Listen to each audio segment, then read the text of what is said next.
देखो भाई, आजा आजा आजा आजा, बैठ जा।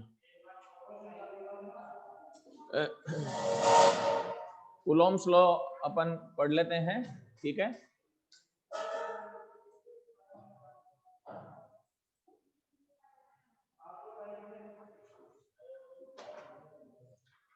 कूलाम का नियम,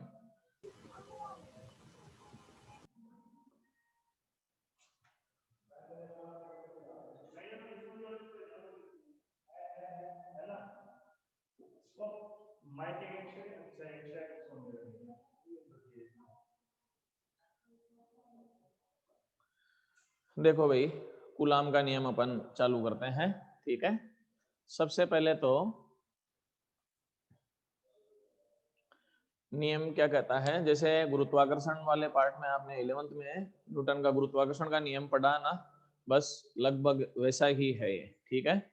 तो इस नियम के अनुसार दो स्थिर आवेशों के मध्य लगने वाला आकर्षण या प्रतिकर्षण बल उन आवेशों के गुणन परिमाण के गुणनफल के समानुपाती होता है तथा उनके मध्य दूरी के वर्ग के व्युत्क्रमानुपाती होता है, ठीक है। तो ये बल जो होगा इनके बीच में या तो आकर्षण का होगा या फिर प्रतिकर्षण का होगा, परिमाण के गुणनफल के समानुपाती हो गया, और दूरी के वर्ग के व्युत्क्रमानुपाती हो गया, तो 1/r² के प्रोपोर्शनल हो गया, ठीक है। अब अपन चलें इसमें आगे, यहां से देखोगे आप तो F समानुपाती Q1 Q2 अपॉन क्या हो जाएगा r², और F बराबर 1/4πε0 Q1 Q2 अपॉन r², ठीक है।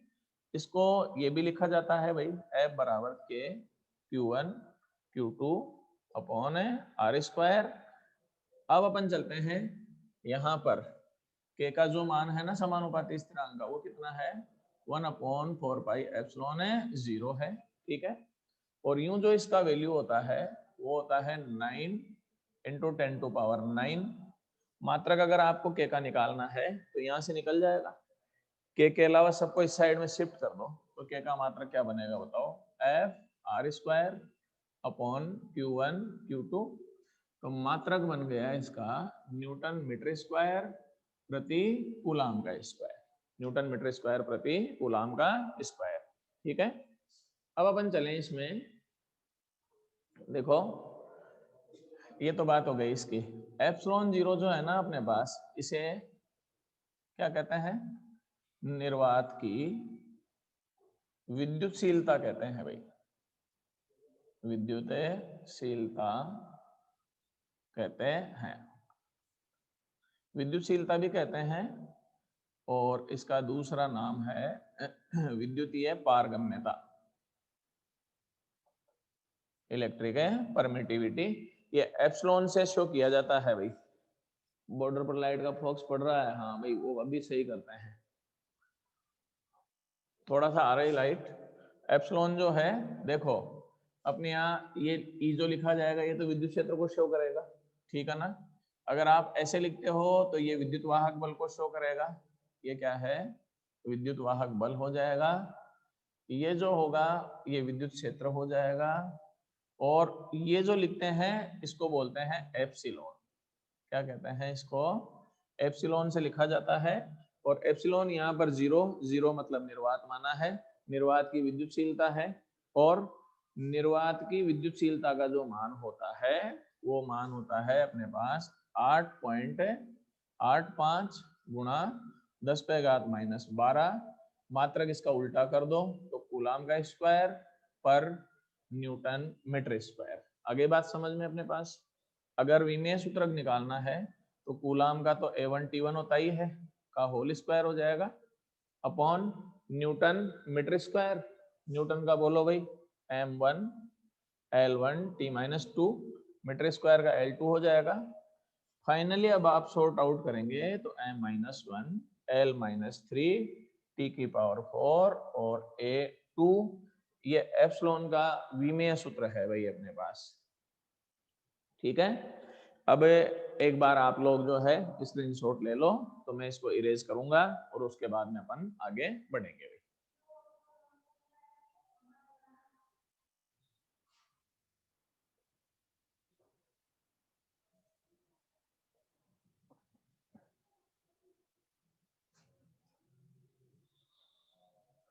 चलो जी भाई।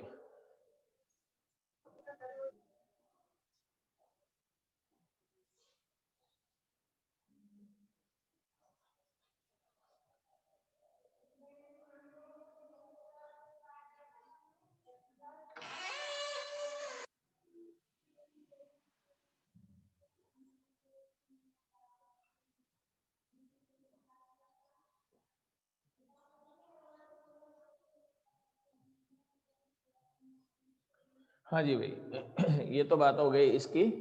अब अपन एक चीज और चलते हैं, देखो यहाँ से F इज इक्वल टू क्या आया, के Q1 Q2 upon r square आया, ठीक है। तो अब यदि मान लो कि Q1 बराबर Q2 बराबर क्यों हो, और R बराबर 1 मीटर की दूरी हो, और F का मान हो जाए 9 गुणा 10⁻9 न्यूटन होने पर, अगर ये होगा तो 9 गुणा 10⁻9 बराबर के का मान भी 9 गुणा 10⁻9, यहाँ पर क्यों का स्क्वायर हो जाएगा, यहाँ पर 1 का स्क्वायर हो जाएगा, तो क्यों स्क्वायर बराबर 1 हो जाएगा। जब आप इसको सॉर्ट आउट करेंगे, रूट लेंगे, तो के is equal two plus minus 1 हो जाएगा अपने पास। यहाँ से इकाई आवेश की परिभाषा दी जाती है। क्या परिभाषा हो जाएगी, निर्वात में समान परिमाण के दो आवेश जो 1 मीटर की दूरी पर रखे गए हों, उनके मध्य आपस में लगने वाला आकर्षण या प्रतिकर्षण बल कितना हो, 9 गुणा 10⁻9 न्यूटन हो, तो प्रत्येक आवेश का परिमाण इकाई के बराबर होता है। इसे इकाई आवेश कहा जाता है, ठीक है। ये तो बात हो गई इसकी। फिर अपन एक चीज और चलते हैं, देखो ये था Q1, ये क्या था Q2, इनके मध्य का बल F माना था। अगर आप सदिश रूप में लिखना चाहते हैं, तो सदिश रूप में कूलाम का नियम क्या लिखा जाएगा, के Q1 Q2 upon r square and क्या जाएगा, आर केप हो जाएगा। अब एक आध चीज और बता देता हूं, अगर आवेश जो हैं वो सजातीय हैं, कौन से आवेश हैं, सजातीय आवेशों के लिए, सजातीय आवेशों के लिए पॉजिटिव चिन्ह आएगा, प्रतिकर्षण बल होगा, तो क्या लिखोगे, के Q1 Q2 upon r square और आर केप हो जाएगा। इनके बीच में इस समय जो बल होगा वो कौन सा बल होगा भाई, प्रतिकर्षण का। सजातीय का मतलब या तो दोनों पॉजिटिव हो जाएंगे या फिर दोनों क्या हो जाएंगे, नेगेटिव आ जाएंगे, ठीक है। अगर विजातीय आवेश हैं, ये विजातीय आवेशों के लिए एक पॉजिटिव होगा एक नेगेटिव होगा, तो फिर अपन जो है इसको यूं लिख सकते हैं, F is equal to minus k Q1 Q2 upon r square और आर के। चिन्ह किसका आया, माइनस का, बल की प्रकृति क्या हो जाएगी, आकर्षण, ठीक है। 11th में भी गुरुत्वाकर्षण वाला चैप्टर पढ़ाई है आप लोगों ने, उसमें आपने देखा होगा कि गुरुत्वाकर्षण में बल का जो सूत्र आता है सदिश रूप में, वो आता है F बराबर minus G m1 m2 upon r square. तो जहां कहीं भी आकर्षण होता है सदिश रूप में बल को लिखा जाएगा, तो माइनस का चिन्ह काम में आएगा, और जहां कहीं भी प्रतिकर्षण बल होता है तो फिर अपने पास प्लस चिन्ह यूज में लिया जाता है। क्लियर है, कोई डाउट नहीं है इसमें। अब एक चीज और चलते हैं कि बल की दिशा किधर होगी, ठीक है भाई, जो बल लगेगा आकर्षण या प्रतिकर्षण बल, उसकी डायरेक्शन किधर होगी। तो देखो बल की दिशा के लिए यहां से देखते हैं, ये भी पॉजिटिव ये भी पॉजिटिव है, ठीक है ना। ये धनावेश उसको प्रतिकर्षित करेगा, तो ये इसके द्वारा उस पर लगाया गया बल उधर होगा कि नहीं होगा। इसी प्रकार से ये धनावेश इसको प्रतिकर्षित करेगा, इसके द्वारा इधर लगाया गया बल इधर हो जाएगा। तो अगर दोनों पॉजिटिव हैं तो बल की दिशाएं यूं दर्शाई जाएगी, अगर दोनों नेगेटिव हैं तो भी बल की दिशा यूं ही दर्शानी पड़ेगी। देखो कैसे, ये नेगेटिव, ये नेगेटिव, इनमें भी क्या हो जाएगा, प्रतिकर्षण हो जाएगा। ठीक है, लेकिन अगर एक प्लस में हो और एक किसमें हो, माइनस में हो, तो फिर अपने पास ये देखा जाता है बल की दिशा कैसे दर्शाई जाएगी। देखो ये प्लस जो है आकर्षित करेगा तो इधर खींचेगा, ये माइनस इसको आकर्षित करेगा तो इधर खींचेगा।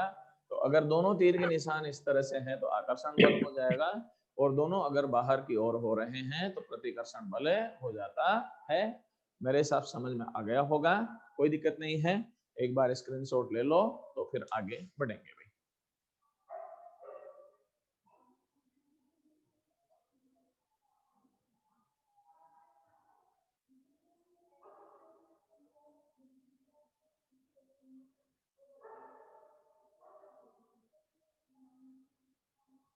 देखो भाई, इंग्लिश मीडियम वालों के अगर आप देखोगे तो सजातीय का मतलब लाइक चार्जेज हो जाता है, प्रतिकर्षण का मतलब रिपल्सन फोर्स हो जाएगा, और विजातीय का मतलब होता है, ये तो लाइक चार्जेज हो गए, ये अनलाइक चार्जेज हो गए।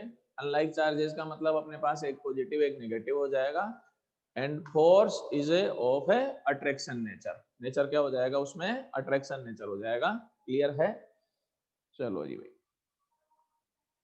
और यूं जो है इंग्लिश मीडियम में अगर आप इसी को समझते हो तो इसका यहां से देखा जा सकता है कि अकॉर्डिंग टू कूलोम्स लॉ,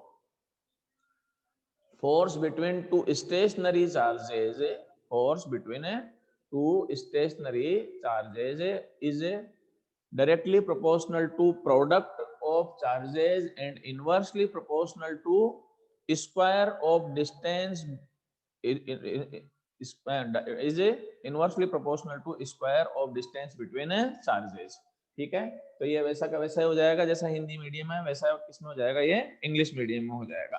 ठीक है, अब अपन जो है वो आगे लेते हैं, चलो।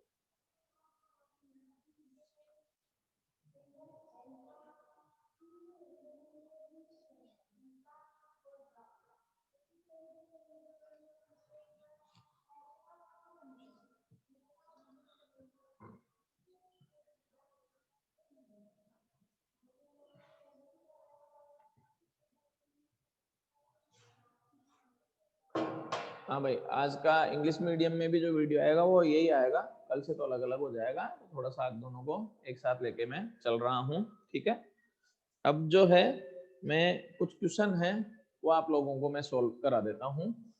सबसे पहले तो जैसे ये ले लेते हैं अपन, देखो जैसे ये प्लस क्यों है, ये प्लस क्यों चार्ज है, और ये भी प्लस क्यों चार्ज है। ठीक है, अब अपन चलें कि ये इक्विलेटरल ट्रायंगल है, मतलब समबाहु त्रिभुज है, तो इसकी भुजा क्या ले लेते हैं अपन, ए, ये भी ए, ये भी ए हो गई, साइड ए हो गई इसकी। अब अपन ये कहते हैं कि क्वेश्चन ये है कि इसके केंद्रक पर, केंद्रक को अंग्रेजी में बोलते हैं सेंट्रोइड, है ना। तो केंद्रक जो होता है, वैसे आप सब जानते हैं हिंदी मीडियम वाले, क्या होता है केंद्रक, माध्यिकाओं का संगामी बिंदु क्या कहलाता है, केंद्रक कहलाता है। और इंग्लिश मीडियम के हिसाब से intersection point of medians is called a centroid. तो माध्यिकाएं आप जानते हो, सामने वाली जो साइड है ना, सामने वाली भुजा है, उसको दो टुकड़ों में काटेगी, वो माध्यिका या मीडियन हो जाएगी। तो यहां से ये ले लें अपन, एक ये ले लिया और ये ले लिया, ये सेंट्रोइड हो गया इसका, या अपने पास क्या हो गया, इसका केंद्रक हो गया।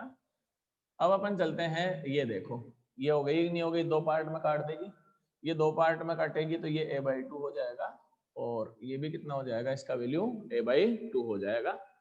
अब क्वेश्चन ये है कि यहाँ पर कोई चार्ज रखा हुआ है, और उस चार्ज का मैग्नीट्यूड या वो चार्ज जो है वो कितना है, क्यू डैश है। तो अपने को इस क्यू डैश चार्ज पर नेट फोर्स फाइंड करना है, या कुल बल ज्ञात करना है कि इस पर कुल बल का मान कितना होता है। वैसे तो इसका डायरेक्ट ही आंसर है भाई, जीरो आ जाएगा। कितना आंसर आएगा इसका, जीरो। पर मैं सोल्व करके बता देता हूं कि जीरो कैसे होगा। ठीक है, सबसे पहले अपन चलें, जैसे मान लो दोनों ही पॉजिटिव चार्ज है, ये तो पॉजिटिव है, ये भी पॉजिटिव चार्ज मान लेते हैं। ये पॉजिटिव चार्ज इस पॉजिटिव चार्ज को क्या करेगा, रिपल्सन मतलब प्रतिकर्षण करेगा। तो इसके द्वारा इस पर लगाया गया बल मतलब फोर्स जो होगा वो मान लेता हूं मैं F, ठीक है ना। अब अपन चलें, ये इसको प्रतिकर्षित मतलब रिपेल करेगा, ये इधर लगाएगा, ये भी F ही होगा भाई। F1 F2 क्यों नहीं लिए हैं आप बता सकते हो क्या, कि F1 F2 क्यों नहीं काम में लिए हैं? आवेश समान है मतलब चार्ज समान है, दूरियां समान हैं, तो बल भी क्या होंगे, समान ही होंगे, फोर्स भी इक्वल होगा। ऐसे ही वो ऊपर वाला चार्ज जो है वो भी रिपल्सन करेगा, तो ये अपने पास ऊपर वाला ये फोर्स उसका हो गया, ये बल भी कितना हो गया अपने पास, F हो गया। अब यूं तो जो है ना नेट फोर्स वैसे भी जीरो हो चुका है। नेट फोर्स जीरो कैसे हो जाता है, 11th में आप लोगों ने ये पढ़ा होगा कि तीन सदिश हों, तीन वेक्टर हों, ठीक है ना, ये 120 का एंगल, ये भी 120 का एंगल, और ये भी 120 का एंगल, ये P हो, ये Q हो, ये R हो। अगर P is equal to Q is equal to R हो तो इक्विलिब्रियम होता है, मतलब बलों का संतुलन होता है, और कुल बल किसके बराबर हो जाता है, जीरो के बराबर हो जाता है। तो इसमें वही कंडीशन बैठ रही है, कैसे, इनके बीच में कौन कितना हो जाएगा, एंगल 120, यहाँ भी एंगल 120 हो जाएगा, और यहाँ भी एंगल कितना हो जाएगा 120। तो ये तो डायरेक्ट मेथड हो गया। अब अपन चलते हैं कि इसमें आप लोगों ने पढ़ा भी है कि P plus q plus r net force is equal to क्या हो जाएगा, जीरो हो जाएगा। लेकिन इसको मैं सोल्व करके बता देता हूँ कि जीरो कैसे होगा, ताकि आपको आगे भी दिक्कतें नहीं रहे। अब अपन चलते हैं, ये साइड जो है ए है, ये थोड़ा सा कंस्ट्रक्शन कर ले भाई अपन, इसको यूं कर सकते हो, ये लाइनें खींच ली अपन ने, ये जो एंगल है वो कितना डिग्री का हो जाएगा, 30 का हो जाएगा, क्योंकि समबाहु त्रिभुज मतलब इक्विलैटरल में 60 का होता है, तो 60 का आधा कितना हो गया, 30 हो गया। ये 30 डिग्री का हो गया, तो ये एंगल भी कितने का हो जाएगा, 30 का हो जाएगा। ऐसे ही ये एंगल भी 30 का, तो ये एंगल भी कितने का हो जाएगा, 30 डिग्री का हो जाएगा, ठीक है। अब अपन चलें इसका इस डायरेक्शन में घटक या कंपोनेंट निकालें। कंपोनेंट क्या होगा बताओ, चलो, F cos 30, ये आप जो है 11th में आप लोगों ने पढ़ा होगा, किसी भी वेक्टर मतलब सदिश के घटक बनाए जा सकते हैं। जैसे ये ए वेक्टर है, ये अपने पास थीटा है, तो ये जो कंपोनेंट या घटक होगा वो तो कोस में आ जाएगा, और ये घटक किस में चला जाएगा, साइन में चला जाएगा। मतलब जिस पर एंगल बनता है वो तो कोस का कंपोनेंट हो जाएगा, कोस का घटक हो जाएगा, और उसके परपेंडिकुलर मतलब उसके लंबवत जो होगा वो किसका घटक हो जाता है, साइन का घटक हो जाता है, ठीक है। ये बात हो गई इसकी। तो अब अपन देखें, इसके कंपोनेंट हो गए, इसका दूसरा कंपोनेंट आप बनाओगे तो इधर जाएगा, देखो यहाँ से क्या कंपोनेंट बनेगा बताओ, F sin 30 हो गया, क्लियर है। आगे चलो, इसका भी घटक बनाओ तो इसमें यहाँ पर क्या आएगा, F cos 30 हो जाएगा, और यहाँ पर क्या हो जाएगा वापस, F sin 30 हो जाएगा। ये X डायरेक्शन हो गई, ये कौन सी डायरेक्शन हो गई, Y डायरेक्शन हो गई, क्लियर है मामला। तो अब अपन चलें, X डायरेक्शन में कुल बल कितना होगा, तो Fx, ठीक है ना, X डायरेक्शन में। तो देखो ये F cos 30 इसकी डायरेक्शन इधर है, F cos 30 उसकी डायरेक्शन इधर है, तो जुड़ेंगे या घटेंगे, घटेंगे, मतलब सबट्रैक्ट करेंगे, तो क्या होगा बताओ, F cos 30 minus F cos 30, और ये किसके इक्वल हो जाएगा, जीरो के इक्वल हो गया। अब अपन चलें कि y डायरेक्शन मतलब y दिशा में कुल बल कितना होता है। तो एक बार y डायरेक्शन में नेट बल देखें अपन है, एक सेकंड ब्लर्ड हो रहा है भाई, थोड़ा सा सही कर देता हूँ।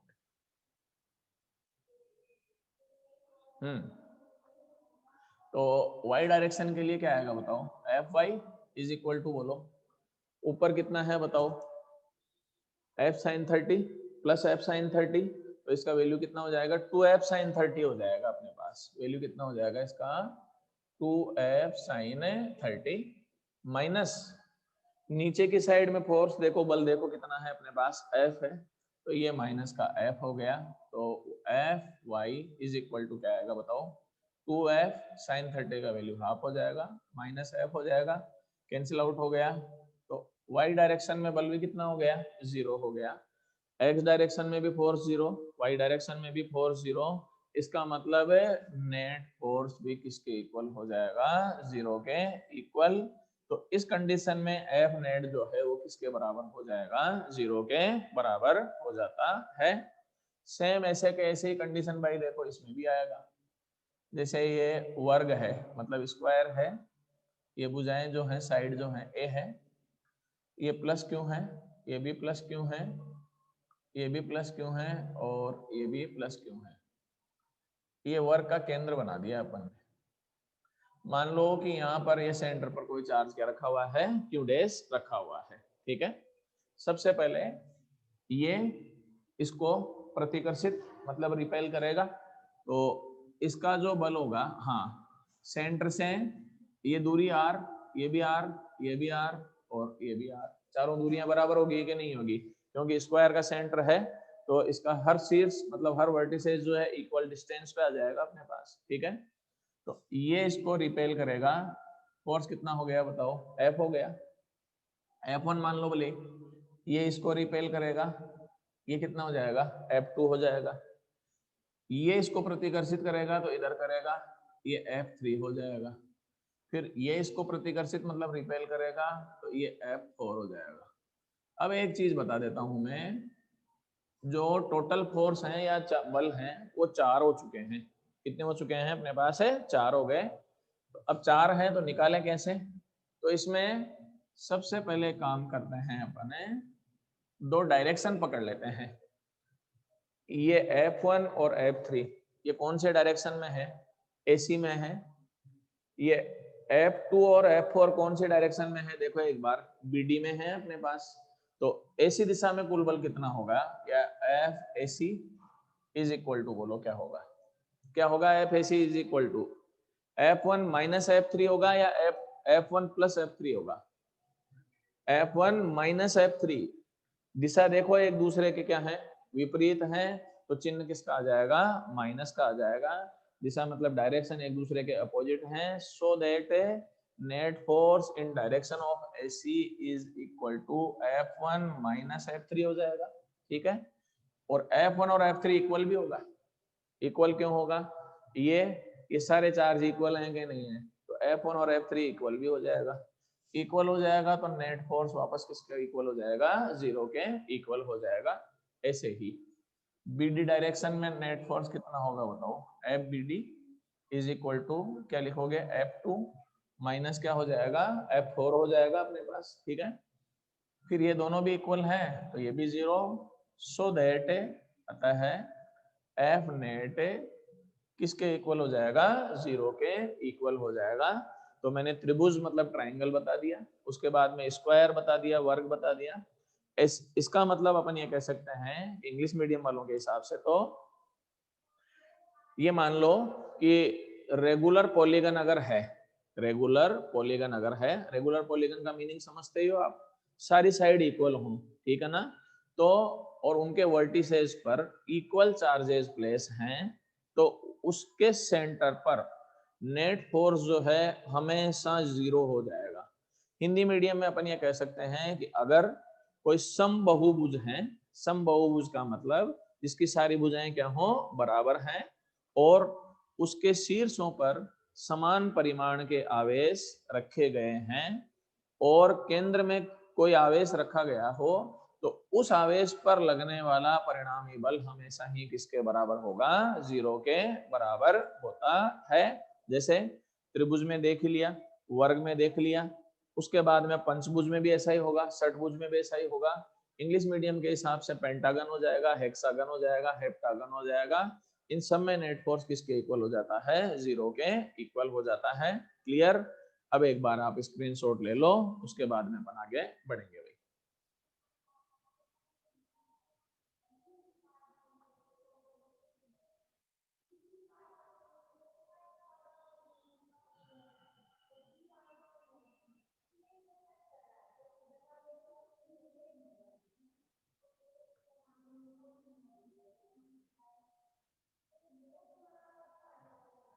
चलो जी भाई।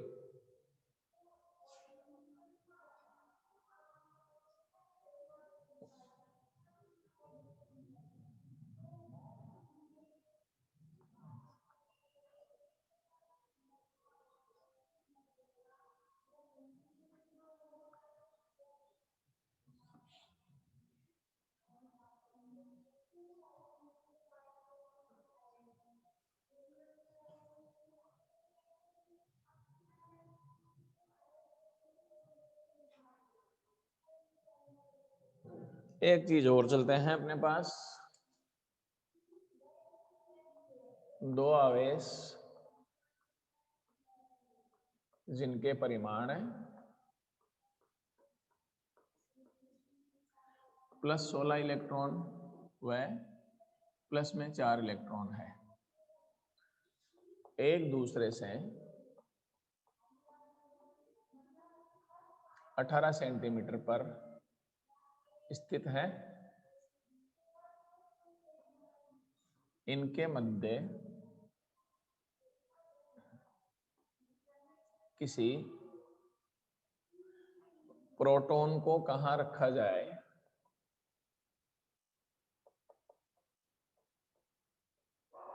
कहां रखा जाए कि उस पर कोई बल कार्य न करे।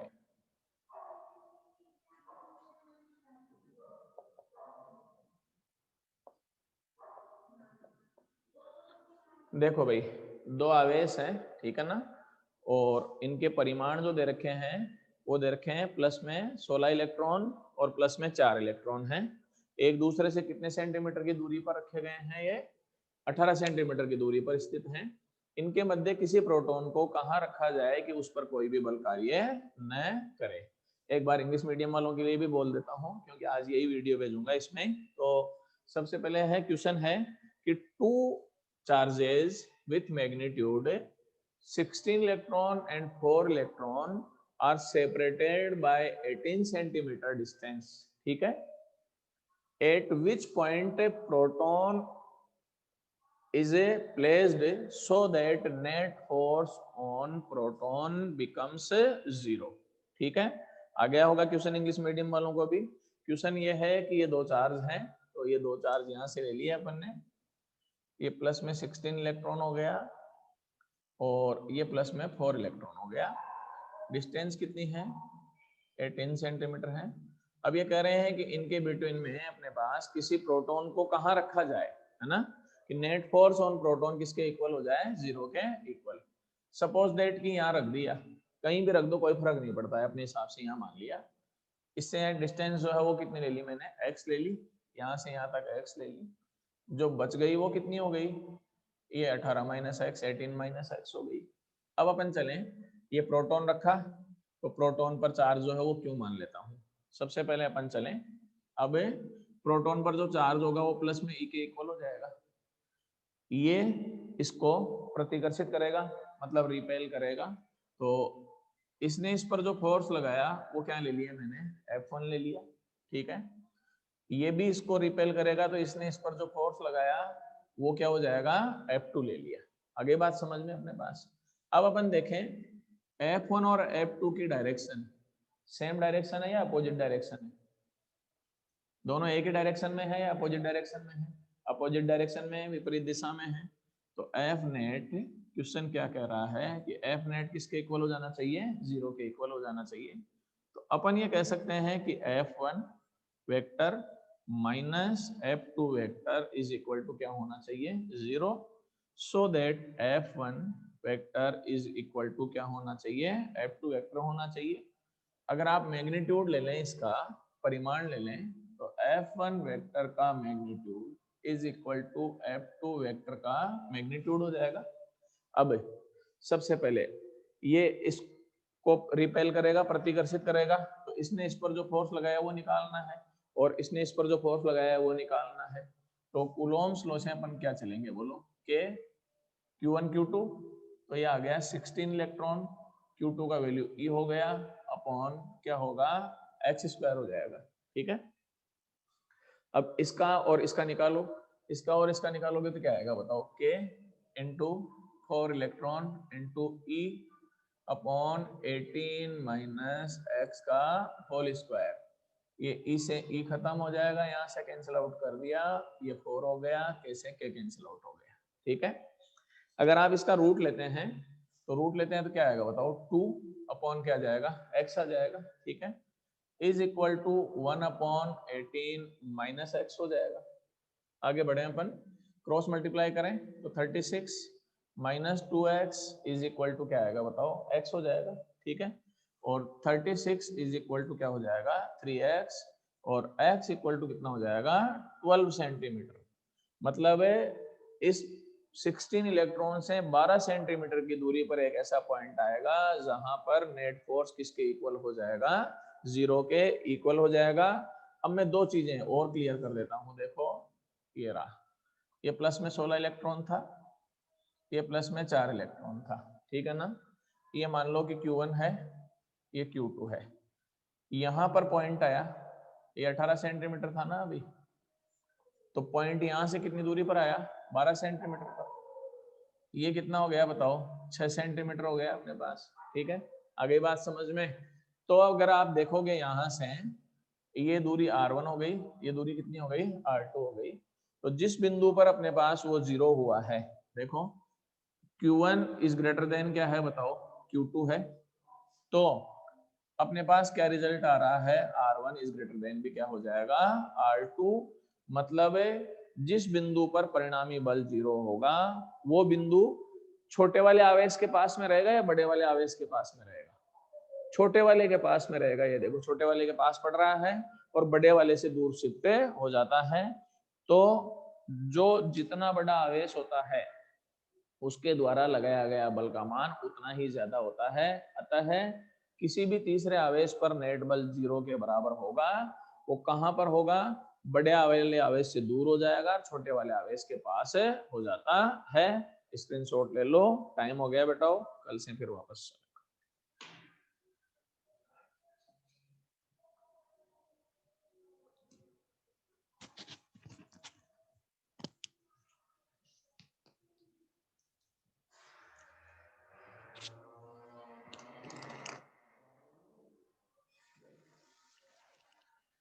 दो दिन आउट कर देता हूँ।